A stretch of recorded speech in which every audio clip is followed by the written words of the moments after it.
Good morning, Chair Flores-Feng. We're ready to begin. Thank you. Welcome to the December 12th, 2025 regular meeting of the San Francisco Ethics Commission. Today's meeting is live cablecast on SF.gov TV and live streamed online at sfgovtv.org/ethicslive. For public comment, members of the public may attend in person or may participate by phone or on the WebEx platform as explained in our agenda document. Can you please explain, Clerk, how remote public comment will be handled? Certainly. Public comment will be available on each item on this agenda. Each member of the public will be allowed 3 minutes to speak. For those attending in person, opportunities to speak during the public comment period will be made available here in room 400 at City Hall. For those attending remotely, the public comment period can be also provided via phone call by calling 1-415-655-0001 with access code 2662-204-5001, followed by the pound sign, and then pound again to join as an attendee. When your item of interest comes up, press *3 to raise your hand to be added to the public comment line. Public comment is also available via the WebEx client application. Use the WebEx link on the agenda to connect and press the raise hand button to be added to public comment. For detailed instructions about how to interact with the telephone system or WebEx client, please refer to the public comment section of the agenda document for this meeting. Public comment may also be submitted in writing and will be shared with the Commission after this meeting has been concluded and will be included as part of the official meeting file. Written comments should be sent to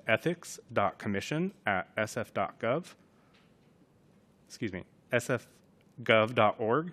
Members of the public who attend Commission meetings, including remote attendance, are also expected to behave responsibly and respectfully. During public comment, please address your comments to the Commission as a whole and not to an individual member. People who engage in name-calling, shouting, interruptions, foul language, or other distraction behavior may be excluded from participation. Thank you, Clerk. I now call the meeting to order. Clerk, will you please call the roll under item 1? Certainly. Chair Flores-Feng? Aye. Commissioner Salahi? Present. Commissioner Francois? Here. Commissioner Ye? Present. Chair Flores-Feng, with 4 present, you have a quorum. Great. With that, I call agenda item 2. Is there anyone in the room who wishes to make a general public comment? Clerk, can you please check the queue? Certainly. Checking the queue to see if there are any callers.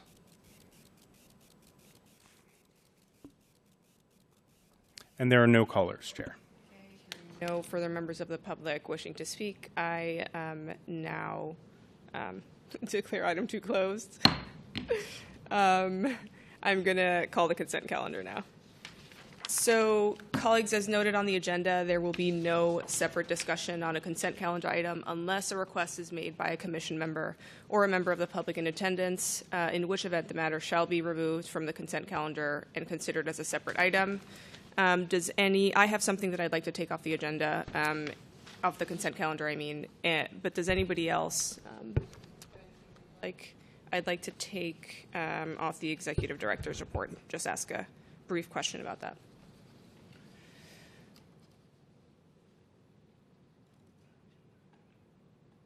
Okay. So let's see, do I hear a motion to adopt the consent calendar while setting aside the Executive Director's? Excuse me, Chair Flores-Feng, Yes. you should ask for public comment on the consent calendar before you Sure. vote. Is there any public comment on the consent calendar? Or does anybody wish to take anything off?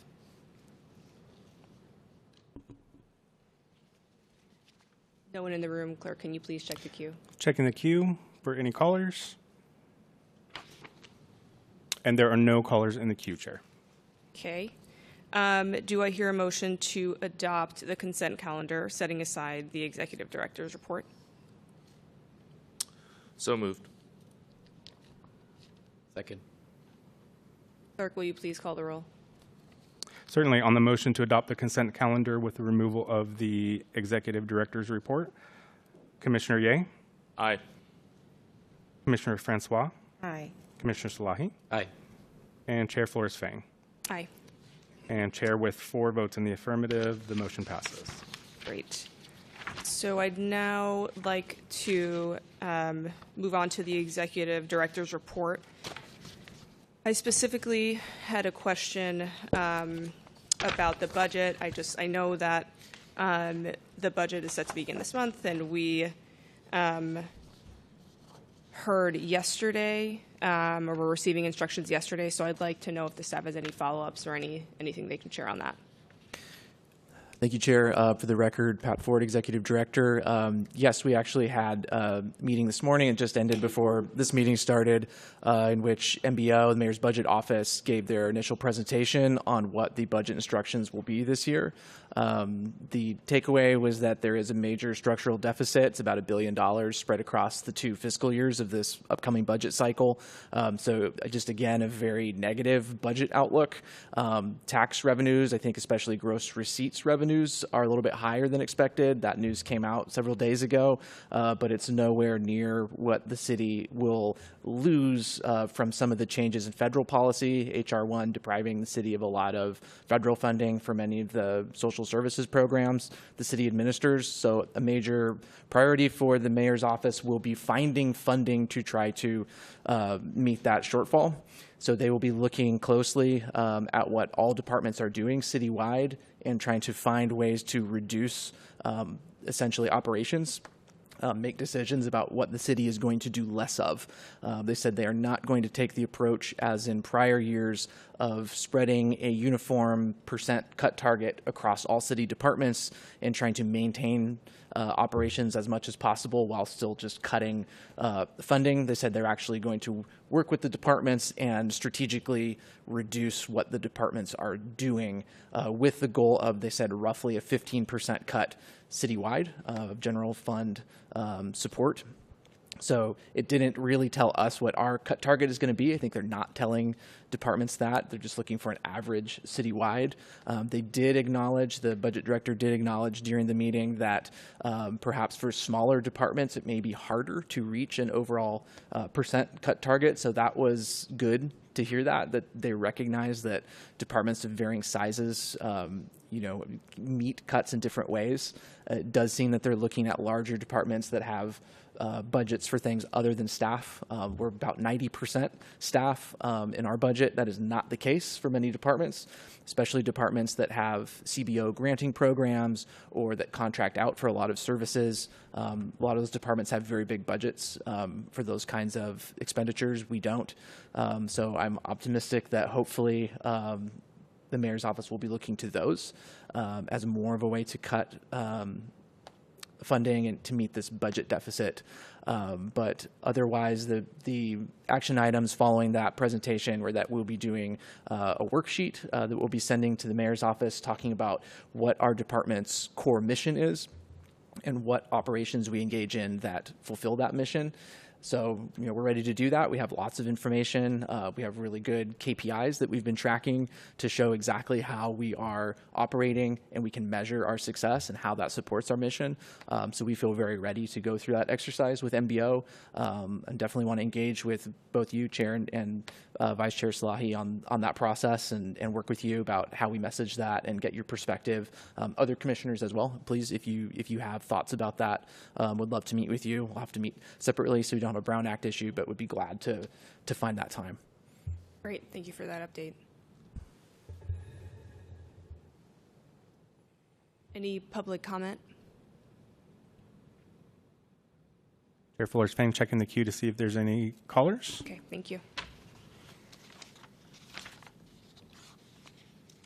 And there are no callers in the queue, Chair. Okay, great. I am now going to call agenda item 7, discussion and possible action regarding proposed stipulation, decision and order in the matter of Sophia Andery. Senior Investigator Emma O'Donnell is going to introduce the item. Thank you. Thank you, Chair, and good morning, Commissioners. My name is Emma O'Donnell, and I'm a Senior Investigator with the Enforcement Division. The matter before you today is a stipulated agreement from the Commission staff and Respondent Sophia Andery. Ms. Andery has served as a Commissioner on the Commission on the Status of Women since 2019. On April 19, 2024, respondent received a prohibited honorarium of $1,000 from the nonprofit Ignite National after presenting a workshop at an event hosted by Ignite. Within the prior 12 months of receiving the honorarium, respondent, in her role as Vice President of Commission on the Status of Women, had voted to approve a grant involving Ignite. We propose the following penalties. For one count for compensation from a prohibited source, $750, and for one count for honorarium from a prohibited source of $250, for a total proposed penalties of $1,000. Are there any questions related to this matter? I do. We have some questions. Yeah. I'll just start off by saying I do, as a general matter, find this appropriate given how proactive Ms. Endery was and seemingly candid about how this all came out. I was wondering if the article that prompted her outreach in March was one that criticized her receipt of the honorarium, or if it was just general and informative. I wasn't understanding the connection between that coming out and then her automatically reaching out. It did seem somewhat critical, the tone of the SF Standard article that came out in March, and that prompted her reaching out. Okay. And did the Commission on the Status of Women also report the fact that they gave her the honorarium? Not to my knowledge, no. Because it was through Ignite National is who paid her the honorarium, not the Commission on the Status of Women, though they funded the event. Okay. And is that appropriate? No, Okay. it was not.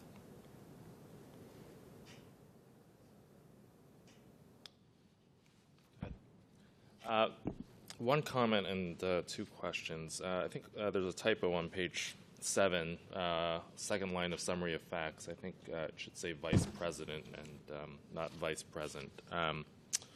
But my two questions are, first, do you have any information about why the summit budget approval went from $200,000 to $700,000? That seems like a pretty dramatic increase, and it wasn't really clear from this what prompted that, almost over tripling of the budget. That is something that we had noted in our investigation, and it is something that the Enforcement Division is aware of, but was separate from this case. So the facts were not as relevant to this particular matter, but it is something we're aware of. But yeah. Not sure I understand that. Yeah, I'll defer to BC Matthews. Thank you. Good morning, Commissioners. For the record, BC Matthews, Director of Enforcement. Unfortunately, Commissioner Ye, that's an important question, but it's outside the scope of this specific matter, because the issue here was regarding the honorarium, the payment that she received, the compensation that she received. So we're not really able to discuss or get into the details of the question. It's really outside the scope, unfortunately.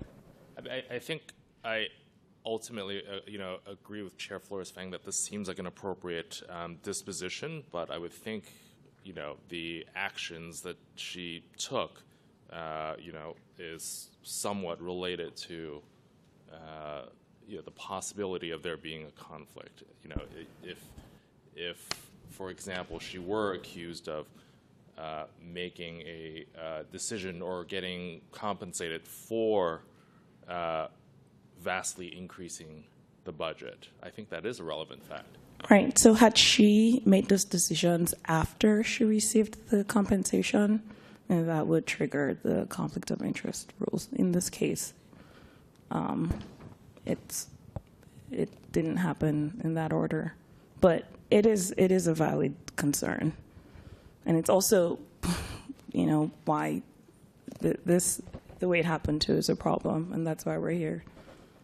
Do we know if the other facilitators, so other people doing, I think she helped moderate a panel at the summit, did they also get honoraria?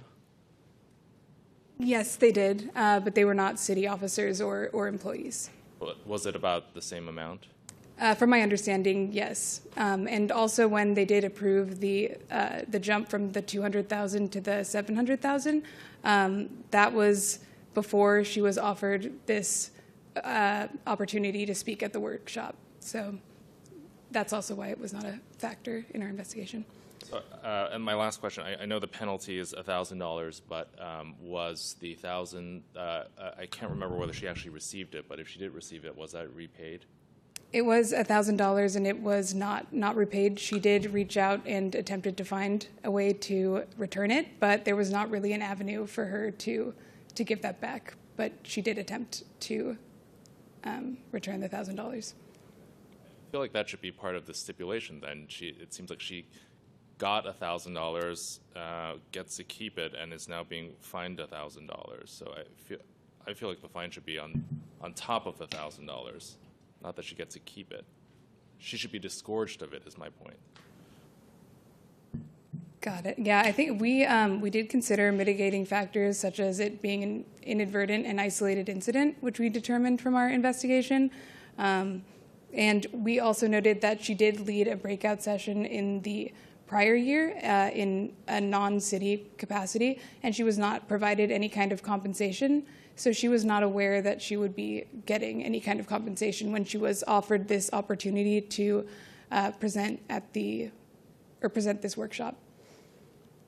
And thank you for the report. It's really helpful and clear. But so the notion is that the fact that the other panelists received the same amount and the timing diminish an implication of an actual quid pro quo here, and so that's one of the mitigating factors? Yes.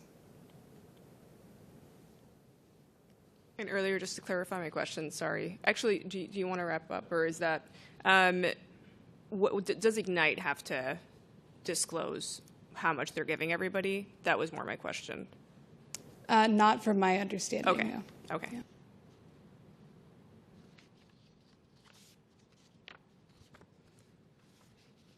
That's all I had. I guess we can go into public comment if the commissioners don't have any more questions. Thank you. Thank you.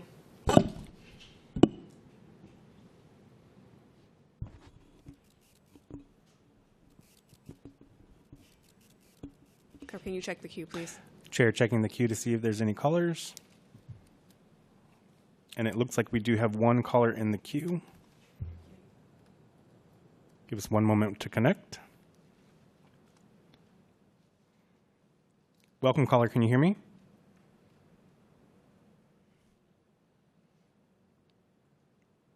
Hello? Good morning, commissioners. Are you able to hear me? Yes. Yes, we can hear you. Your 3 minutes starts now. Thank you. Good morning, everyone. My name is Sofia Andari. As the co-founder and former chair of Women's March San Francisco, I was asked to develop a civic engagement and organizing workshop for a women's summit hosted by the department I oversee. At our first meeting on March 29, 2024, we discussed the workshop, and I was informed that I'm sorry, the background noise, it's bad. Fine. Can you guys be the host? We can hear you clearly. Yeah, we hear you clearly. There's no Okay, background there's noise. so much background noise. I apologize. I can't hear myself talk. Okay. At our first meeting on March 29, 2024, we discussed the workshop, and I was informed that I would receive a stipend. I immediately stated that I was willing to forego any compensation if it created a conflict of interest. And I was told at that time there was no conflict. This was the first and only discussion of a stipend, and no specific amount was mentioned. As a commissioner, I had previously approved a grant for the Women's Summit before I was made aware of a stipend or my full involvement in the summit. On April 29, 2024, I received the $1,000 stipend. I, of course, disclosed this on my 2024 Form 700.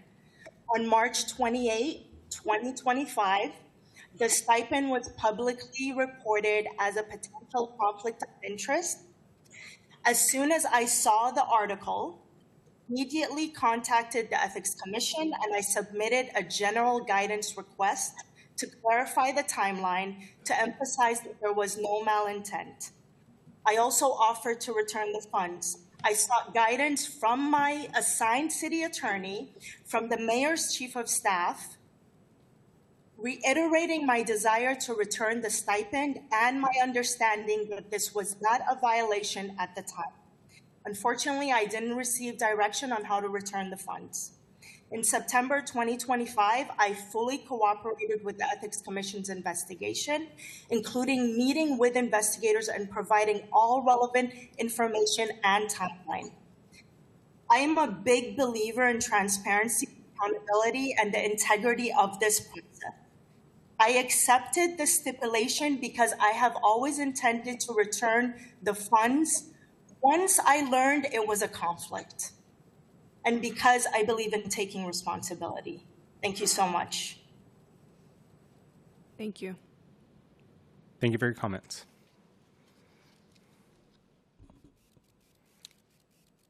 Chair checking the queue to see if there's any callers. And there are no additional callers. Okay. Do I hear a motion to approve the proposed stipulation between the executive director and Sophia Endery? I'll make that motion, but can I make it with a comment? Yeah, I just wanted please. to say I share Commissioner Ye's preference generally that when we have situations like this, that the penalty should either include disgorgement or should account for disgorgement plus some penalty above that. But I feel comfortable proceeding with this sanction here, given the absence of any indication that there was an intention to violate one of the ethics rules that apply here, and the absence of any indication that there was a quid pro quo, and the steps that the individual in question, Ms. Andari, took to cooperate with the ethics investigation after becoming aware of concerns here. So that's why I'm going to make the motion to approve. I just have one quick question. How long has she been a commissioner?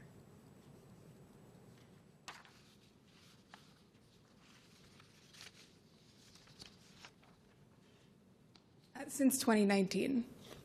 So she was fully aware when she became a commissioner that you cannot accept funds. So why is she sort of questioning the whole process when she's been a commissioner for 6 years?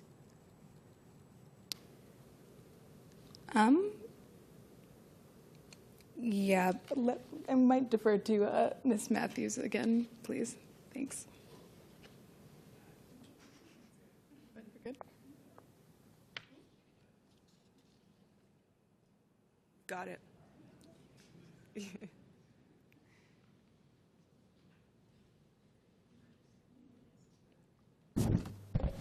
Good morning, Commissioners. Again, yes, she should have been aware. That's really the answer. Yeah. You got it. Wasn't a trick question. Okay. I only just saying that because, you know, when I became a commissioner, they went over this about 3 times with me to make sure I fully understood. So I'm sort of shocked. She should have been aware. In this case, one of the reasons why we believe that the recommended penalty was appropriate was also due to her reliance on the executive director of the department. I mean, she asked about it, right? And she was told this is okay, and she relied on that, and we believe that. I do share your sentiments. In a different case, we probably would be recommending a higher penalty.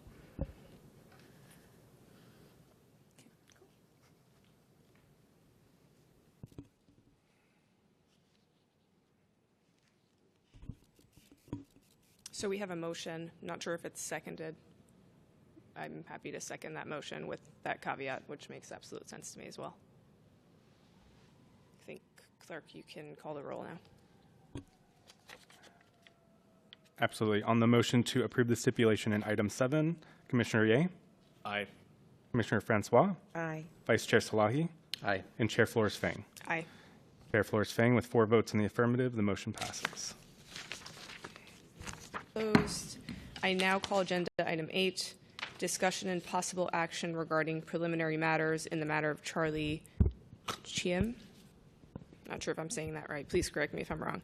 And Senior Investigator Bailey Bryant is going to introduce the item.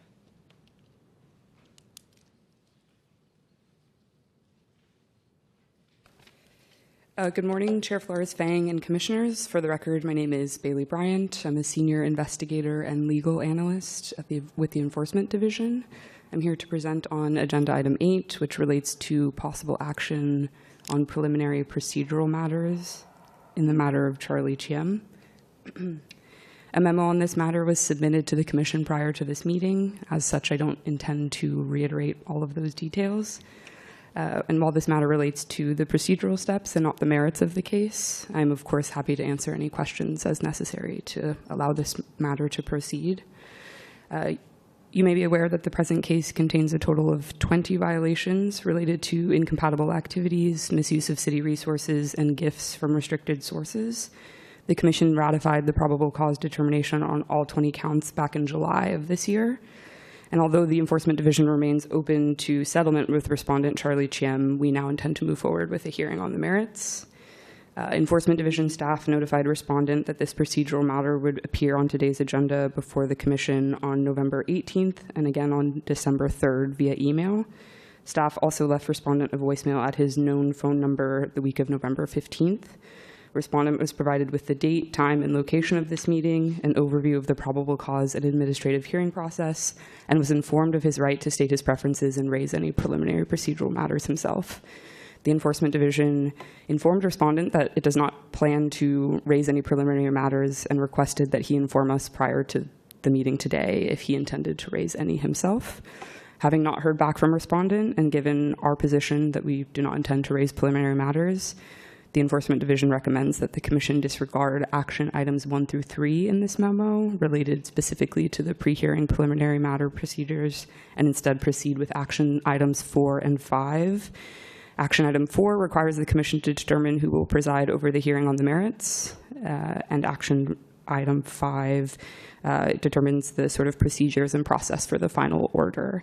I'm happy to go into details about those items as well, should you be ready. Great. Yeah. Sorry, did you have a I question? mean, you can finish. I have some follow-up questions. and maybe- Action item 4 is the determination of who will preside over the hearing on the merits. The Commission may delegate an assigned commissioner and may make this delegation at any point before the hearing commences, the hearing on the merits commences. If the Commission does not delegate to a specific individual, the entire Commission will preside over the hearing on the merits as one body. The Enforcement Division's recommendation would be that the entire Commission preside over the hearing as one body. And the 5th and final action item is regarding the final order. The enforcement regulations currently only require the submission of a written report at the conclusion of a hearing on the merits if an assigned commissioner has been delegated. In the event that the entire Commission presides over the hearing, there's no such requirement. The Enforcement Division recommends that, should you agree that the entire Commission preside over the hearing, at the conclusion of the hearing, the Enforcement Director will submit a proposal and a proposed order along with a hearing brief. And the Commission may then deliberate on that proposed order and amend it as necessary. Following your decisions on each count presented, the Commission may then adopt the final order as to form with a vote of at least 3 commissioners. And of course, it's important to note that there's no required procedural timeline for these actions under the Enforcement Hearing Guidebook or the enforcement regulations. The Commission may vote on these items in the present meeting or may table them for the next regularly scheduled meeting, but once a determination has been made with respect to these matters, all parties will abide by the Commission's decisions, including the deadlines and set dates. That's the end of my sort of presentation on 4 and 5, and thank you for your time, and of course, happy to answer any questions. Very helpful. I was wondering if in situations like this, well, what staff typically does in situations like this where the respondent is unresponsive, and whether we've kind of exhausted all of our means of outreach. It sounds like he usually responds by email. He didn't respond by email. We tried calling. He didn't respond. So is that kind of typical? Because if there's no rush, I wonder if we should just like wait a little and see if we hear from him. Just to I think sure. Given the nature of this case and why conversations seem to have stalled, it wasn't that this person is not around or missing, it's that they're unhappy with the settlement offers that were being given to them, or maybe not unhappy, but not amenable to the settlement offers that were in discussion, and that sort of ended the conversation. It's not that this person appears to have disappeared or is gone. Their phone is still ringing. We're still able to leave voicemails. It's not a full voicemail box. Investigators have spoken regularly with the respondent, both via phone and email, and given when the conversation seemed to stop, we believe it's prudent to just sort of continue to move forward. It's our understanding that this respondent has been involved in this process for quite some time and is well aware of their rights and the procedures. Great. That's very helpful context. I had a question related to that issue of notice as well. Just flagging, because I don't know the answer to it, but under our regulations and other applicable rules here, do we have to provide notice of the merits hearing in some way other than email, or is that sufficient? I may have to defer to Ms. Matthews. My understanding is no, it doesn't. So long as a respondent has consented or has been receiving emails, it's appropriate to serve via email. I do believe it's within their rights to say, I don't want to be served via email, and some other way is more appropriate or convenient for me, but they have to sort of affirmatively make that declaration that they would prefer. And this would be the sort of place to do that here in these matters, to say, I don't want to be served via email. You must serve me in person or in some PO box or something like that. Is that correct? I believe that's correct. I wanted to flag that because I know this is an important matter, and I don't want us to go through the whole process and then at the end have some claim, however of course, questionable, that proper notice wasn't provided. Understood. Any other questions? Not for me. Thank you very much. That was very helpful. Thank you. And I think we can open to public comment.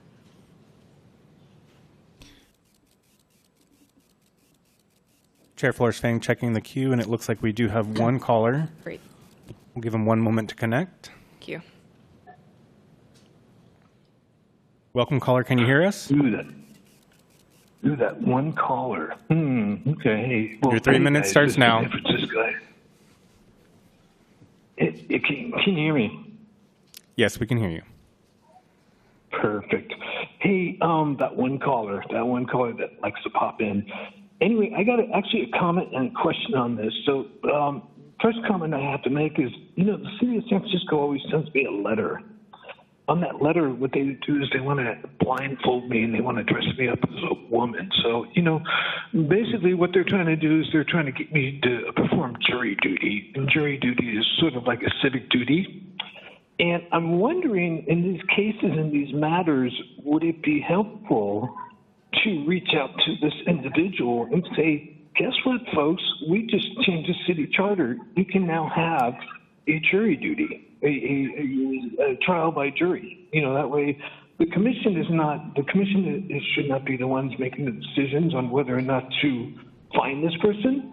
I think it should be members of the community involved in the saying, okay, here's what happened, here's the case, here's what happened. And then the community can actually make that decision on whether or not to find the person or not. So just my thought, I think it should be impartial. I think it should be blindfolded people holding the scale, whether they're wearing a wig or not, dressed up as a woman. So just my 2 cents on that. Thanks. Bye. Thank you for your comments.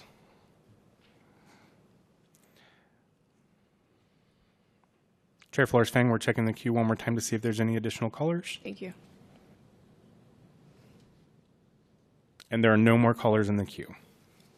Okay.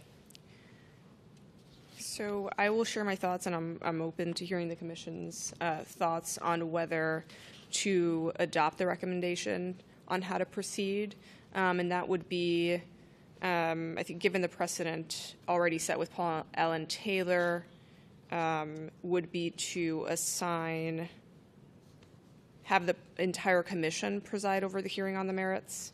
And then what that dictates for number 5 which is how the findings of facts and conclusions of law will be presented. That would be having the enforcement director provide that, and then us presenting that at a meeting and kind of proceeding that way.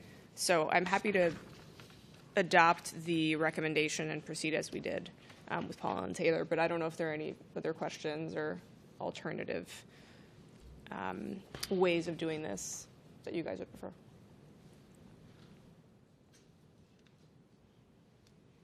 Okay, do I hear a motion to adopt the staff's recommendation on how to proceed with the matter of Charlie GM? I'll move. Second. Clerk, will you please call the roll? Certainly. On the motion to adopt the recommendations in item 8. Sorry to interrupt. Just for clarification, are we skipping the first recommendation and only adopting? Should we clarify which recommendations we're adopting here? Sure. I think that it was just for 4 and 5.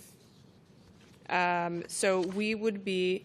That's correct. 1 through 3 is just related to the preliminary matters, right. and those procedures. 4 and 5 is related to procedures for the hearing on the merits. That's right. So on the matter to adopt the staff's recommendations on how to proceed with the matter, which would include not taking action on numbers 1 through 3, which is deciding on who will preside over the preliminary matters, voting to set deadlines, that's number 2, and then appointing someone to preside over the matters. We're skipping those. And then accepting the staff's recommendations to decide that the commission will decide or will preside over the hearing on the merits, and that the executive director will provide the final order for the commission to review at a hearing. Thank you. Just wanted to be clear. No, that makes sense. So Commissioner Ye, Aye. Commissioner Francois, Aye. Vice Chair Salahi, Aye. and Chair Flores-Fang. Aye. Chair Flores-Fang, with 4 votes in the affirmative, the motion passes. Okay, item 8 is now closed.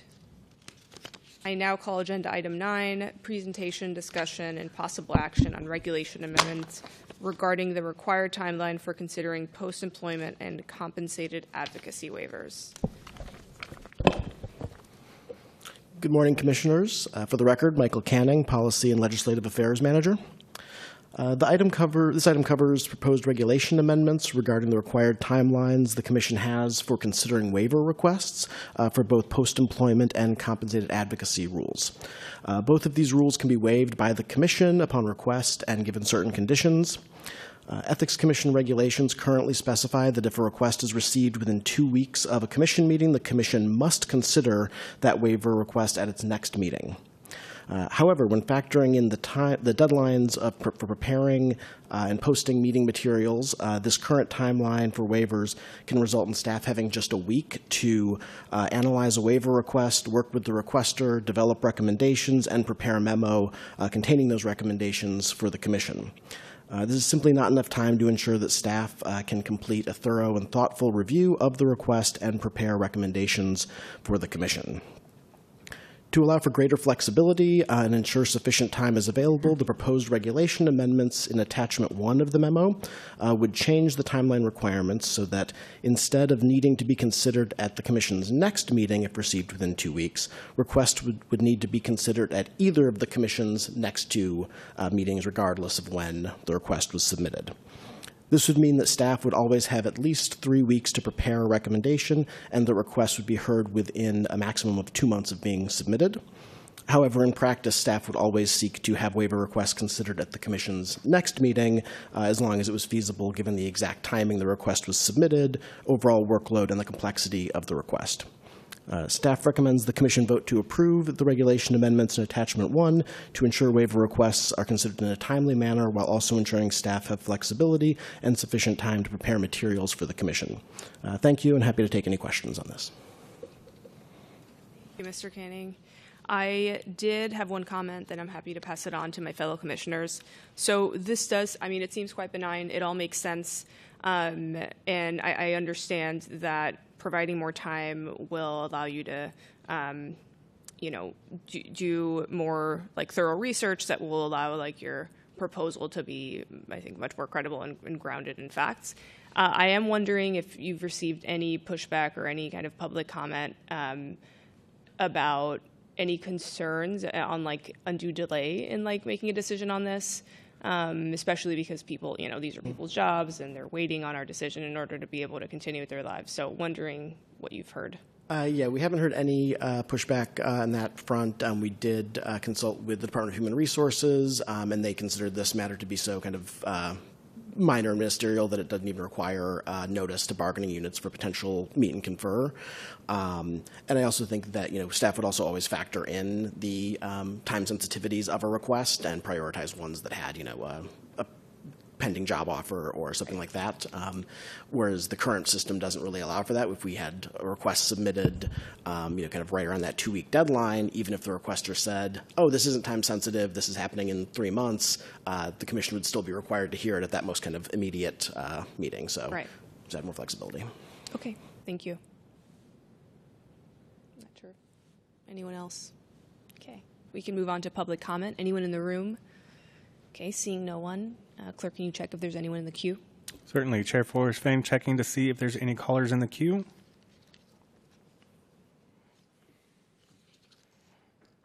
And there are no callers waiting. Okay, public comment on agenda item 9 is now closed. Do I hear a motion to approve the proposed regulation amendments regarding the required timelines for considering post-employment compensated advocacy waivers? So moved. Second. Clerk, will you please call the roll? Certainly. Commissioner Ye? Aye. Commissioner Francois? Aye. Vice Chair Salahi? Aye. Chair Flores-Fang? Aye. And Chair Flores-Fang with 4 votes in the affirmative, the motion passes. Okay, agenda item 9 is closed. I now call agenda item 10, Ethics Commission regular meeting schedule for calendar year 2026. Mr. Ford will be introducing the item. Not sure if you have anything to share on this. Sure. It's fairly straightforward. Every year, the commission approves its meeting schedule for the next year. So what you see would essentially be a continuation of our current schedule. So it would be in the same room, same day of the week, second Friday, same time. This seems to be working well. The commission has tried various days and times in the past. This has been the one that seems to work the best for folks to attend, so that would be my recommendation. It's also very tough to find a hearing room for a different time, as you know from when we've scheduled special meetings. It's always tricky, so I think just keeping this time seems to work, so that would be my recommendation. Great. No comments from me. Not sure if my fellow commissioners have any comments. We can open to public comment. Anyone in the room who wishes to speak? Seeing no one, clerk, can you please check the queue? Checking the queue to see if there's any callers. And Chair Flores-Fang, there are no callers in the queue. Okay. I think I should move to adopt this calendar. Is that right? Yes. Do I hear a motion on accepting the 2026 calendar? I'll move. Second. Great. Clerk, will you please call the queue? On the motion to adopt the 2026 calendar, Commissioner Ye? Aye. Commissioner Francois? Aye. Vice Chair Salahi? Aye. Chair Flores-Fang? Aye. Chair Flores-Fang with 4 votes in the affirmative, the motion passes. Okay, agenda item 10 is now closed. I now call agenda item 11, discussion and possible action on items for future meetings. Does any commissioner wish to speak on this item? Okay. Any public comment? Anybody in the room? Chair Flores-Fang checking the queue to see if there's any callers. And there are no callers in the queue. Okay. Agenda item 11 is now closed. I now call agenda item 12, additional opportunity for general public comment. Anyone? Checking the queue one more time for any additional public comment. Thank you. And Chair Flores Fang, we do have one caller. We'll give him 1 moment to connect. Yep, thank you. Welcome, caller. Hey, Can you hear us? It's me, right? Your 3 minutes starts yeah, now. I can hear you. 3 minutes, all right. Yeah, it's me. I have to always be here. So where did I leave off? I've actually walked outside, get some fresh air, and, I don't want to be rude to anybody inside. Hey, anyway, so yeah, it's a really good idea to get community involved in these decisions on, punishment, discipline, and all that good stuff. Also, hey, I got to tell you, you would be so proud of me. I was at a hearing the other day. Well, not the other day, but a little while ago. And the judge looks at me and says, sir, what you can do is you can tell the trial judge, because they got to do a trial in 2026. And I looked at the judge and I go, Judge, I could tell the trial judge this too. And I could tell a criminal judge too, right? So, you got to find that confidence just to build up that argumentative confidence to say, I could do this. I stand by my values and my ethics and my morals and my good stuff like that. So that's one thing to do. Also, the Ethics Commission was appointed. I think the Ethics Commission should be voted on. I think voters should vote for ethics commissioners. That way the community could be more involved, because appointing individuals that you might want to have the conflict of interest there, because you might want to be, you might want to be investigating like the trip to Japan and the Lurie deal and stuff like that. But just my thoughts about the community involvement, it's very, very important. In the meantime, I'm going to go have my 4th cup of coffee. Somebody's waving at me out the window. You guys be good, but you guys need to investigate everything, especially when it comes to taxpayers' monies and it comes to trips that are paid by the taxpayers and all that good stuff. So be well, be safe. Happy New Year. Thank you for your comments. Chair Flores Fang, we're checking to see if there's any callers in the queue. Yeah. And there are no more callers. Okay, agenda item 12 is now closed. I now call agenda item 13, adjournment. Thank you. This concludes the December 12th, 2025 meeting of the San Francisco Ethics Commission.